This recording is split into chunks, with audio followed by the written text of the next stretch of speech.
మీరు ఆడియోలో విన్నారు కదా, అంటే ఎంత మాత్రం అలా చెప్పడం కరెక్ట్ కాదు, అనవసరంగా ఎందుకు అలా చెప్పడం అనే విషయాన్ని కూడా దివ్యల మాదిరి అక్కడ మాట్లాడలేదు. ఆయన ఏం చెప్తే దానికి ఓకే అంటూ సరే మీరు ఎలా చెప్పమంటే అలా చెప్తానంటూ మాట్లాడిందే వినపడతా ఉంది అందులో. అవును సార్, అవును చెప్తున్నాను కదా, ఆవిడ కూడా ప్రధాన రోలు. కేవలం వీళ్ళందరూ కూడా ఈ జగనన్న పోస్ట్ అనేది వచ్చి నా జీవితం తినేసింది సార్. ఈ జగనన్న మూలపేటలో ఇచ్చిన పోర్టుకే వాళ్ళ అన్నదమ్ములు, ఈ దివ్వల మాదిరి, ఈ దువ్వాడ శ్రీను, వీళ్ళందరూ ఎప్పుడు డబ్బులు చూడనట్టు ఆ డబ్బుల కోసం ఇట్లాంటి తప్పుడు పనులు చేసి ఇల్లీగల్ అఫైర్స్ పెట్టుకొని వీళ్ళు ముగ్గురే కాదు సార్, దీని వెనక చాలా పెద్ద కుట్రుంది. వీళ్ళకి అరెస్ట్ చేస్తే మొత్తం బయటికి మొత్తం వస్తుంది. ఈ దువ్వాడ శ్రీని, ఈ దివ్వల మాదిరిని, ఈ దువ్వాడ శ్రీధర్ని అరెస్ట్ చేస్తే మొత్తం మళ్ళా ఎంత తప్పుడు పనులు ఈ మధ్య కాలంలో పార్టీ పేరున వైఎస్ఆర్ పార్టీ పేరు పెట్టుకొని ఇక్కడ ప్రజలకు ఎంత మోసం చేశారు, కేడర్కి ఎంత మోసం చేశారు, ఎన్ని కుట్రలు ఈ మధ్య కాలంలో జరిగాయనేది ఈ ముగ్గురు పైన క్రిమినల్ కేసులు పెట్టి మొత్తం బయటకు వచ్చేస్తారు సార్.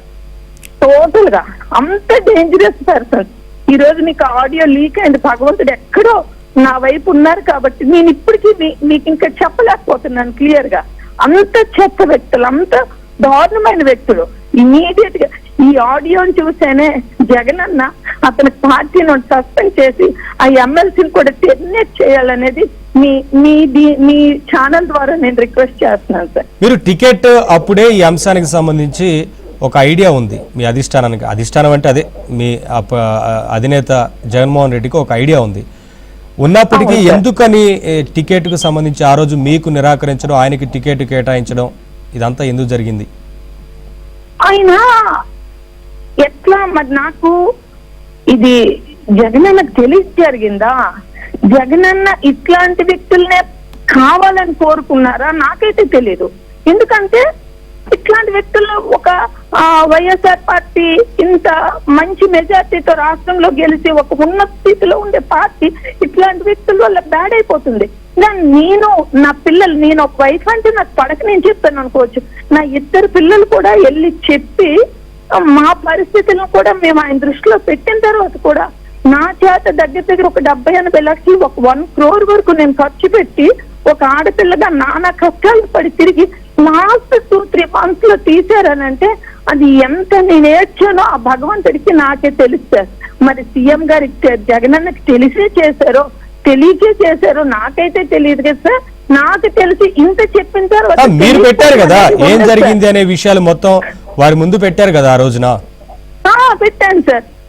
తెలియకుండా జరిగింది అనడానికి లేదు కదా, మొత్తం కాన్షియస్ గా తెలుసు ఏం జరుగుతుంది అనేది తెలిసిన తర్వాత కూడా టికెట్ కేటాయించారంటే మీరు అన్నట్లుగా ఇట్లాంటి వ్యక్తుల్నే ఆ పార్టీ ప్రోత్సహించదలుచుకుందా అంటే మరి టికెట్ ఇచ్చారు అంటే దాని అర్థం ఏంటి అనేది కావాలనుకుంటుందా? ఇట్లాంటి వ్యక్తుల్లో అయితే ఏది పడితే అది మాట్లాడిస్తే పార్టీ బ్రతుకుతుంది అనుకుంటున్నారా?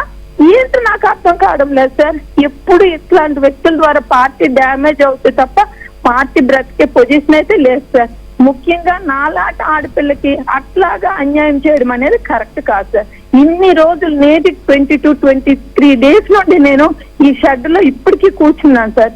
ఈ రోజుకి తలుపులు బిగించుకొని ఆ లోపలుండి ఈ వర్షంలో ఈ పాముల మధ్య వీటిల మధ్య ఉన్నాను. ఈ రోజు కూడా పార్టీ ఆయనకి సస్పెండ్ చేయకపోవడం మాత్రం నేను చాలా బాధపడుతున్నాను సార్. అన్ని తెలుసు, పార్టీకి తెలియదని అయితే నేను అన్ను. ఎందుకనంటే మొత్తం నా కష్టం వల్ల పార్టీ దృష్టిలో పెట్టింది. మరి అతనికి ఎందుకు టికెట్ ఇచ్చారా నాకైతే అర్థం కావడం లేదు. ఒక టికెట్ ఓడిపోయినా పర్వాలేదు, మరి ఇంత ఎపిసోడ్ పర్వాలేదు. వాణి గారు ఇంత ఎపిసోడ్ జరిగినా కూడా మీరు కోరుతున్నారు సస్పెండ్ చేయాలి పార్టీ నుంచి కానీ ఆ తర్వాత పదవికి కానీ లేకుండా చేయాలని మీరు కోరుతున్నారు. కానీ ఎందుకు ఒక నిర్ణయం తీసుకోలేకపోతున్నారు? ఎమ్మెల్సీలు వెళ్ళిపోతున్నారు సార్.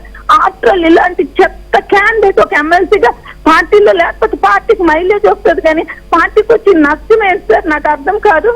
ఇట్లాంటి వ్యక్తులకి ఇంకా మనం వెనకేసుకొని రావడం కరెక్ట్ కాదనేది నా అభిప్రాయం సార్. ఎందుకంటే ఇంకా నిన్న మన కృష్ణదాస్ గారి దగ్గరికి వెళ్ళి దువ్వాడు వాణిని కూడా జడ్పీటీసీ కదా, ఆవిడ కూడా టీడీపీకి చేసింది కదా, ఆవిడ మీద పార్టీ ఏ యాక్షన్ తీసుకుంటుందని కూడా కృష్ణదాస్ అడిగారు. నేనే టీడీపీకి చేసుంటే టెక్ అసలు మండలంలో దువ్వాడ డిపాజిట్లు రావు సార్. ఇది నా నేటివ్ మండలం, నేను పుట్టి పెరిగిన మండలం. నా తండ్రి 86 లో ఎమ్మెల్యే, నేను 2012 లో జడ్పీటీసీ, నేను 2021 లో జడ్పీటీసీ. పూర్వం నుండి మేము ఈ మండలంలో ఫ్రమ్ ది బిగినింగ్ 83 నుండి పాలిటిక్స్ చేస్తున్నాం. నేను టీడీపీ చేస్తే సార్ ఈ మండలంలో దువ్వాడ డిపాజిట్లు రావు సార్. నా మీద ఆ రకంగా కూడా రీసెంట్ గా చిత్రీకరించి ఆయనకి సస్పెండ్ చేస్తే దువ్వాడ వారికి కూడా సస్పెండ్ చేయండి. ఆవిడ కానీ మీరు సస్పెండ్ చేయాలని కోరుతున్నారు. వారేమో బయట ఇచ్చిన స్టేట్మెంట్ లో జగన్మోహన్ రెడ్డి అంటే నాకు ఇష్టం, వారికి అధిష్టానానికి కూడా నేనంటే అంత ఇష్టం అంటూ దువ్వాడ శ్రీ ఎన్నోసార్లు స్టేట్మెంట్స్ ఇస్తూ ఉన్నారు ఇప్పటికి కూడా. అవును సార్. మరి ఒక నిర్ణయం తీసుకోవట్లేదంటే దాని అర్థం ఇటువంటి వ్యక్తుల్ని ప్రోత్సహిస్తుందని మీరు చెప్తున్నట్లే అనుకోవచ్చు కదా. అంతే కదా సార్, 100%. 22 days అవుతుంటే పార్టీ కార్యాలయం అని పేరు పెట్టి పార్టీ స్టిక్కర్ అంటించుకొని, జగన్మోహన్ రెడ్డి గారి స్టిక్కర్ అంటించుకొని ఈ రోజుకి ఇక్కడ ఈ బిల్డింగ్ లో వ్యభిచార గృహాలు ఇప్పటికి still that ladies in that house sir. Still I'm sleeping in this shed. ఆవిడ వచ్చేమో లోపల ఆ ఇంట్లో ఉంది. ఆవిడ దువ్వాడ శ్రీను వాళ్ళ అమ్మ, దువ్వాడ శ్రీను వీళ్ళందరూ వాళ్ళ తమ్ముడు వాళ్ళందరూ కూడా ఉన్నారు. పోలీసుకు కూడా నేను కంప్లైంట్ ఇచ్చాను. కంప్లైంట్ ఇస్తే నా ఇల్లు నా ఇష్టం, నేను తలసేను. మిమ్మల్ని మొత్తం కుటుంబం మొత్తాన్ని పిల్లలతో సహా రోడ్డు మీద నిలబెట్టారు. మీరు పోలీస్ స్టేషన్కి వెళ్ళి కంప్లైంట్ చేసిన సందర్భంలో మీరేం ఇచ్చారు మొత్తం?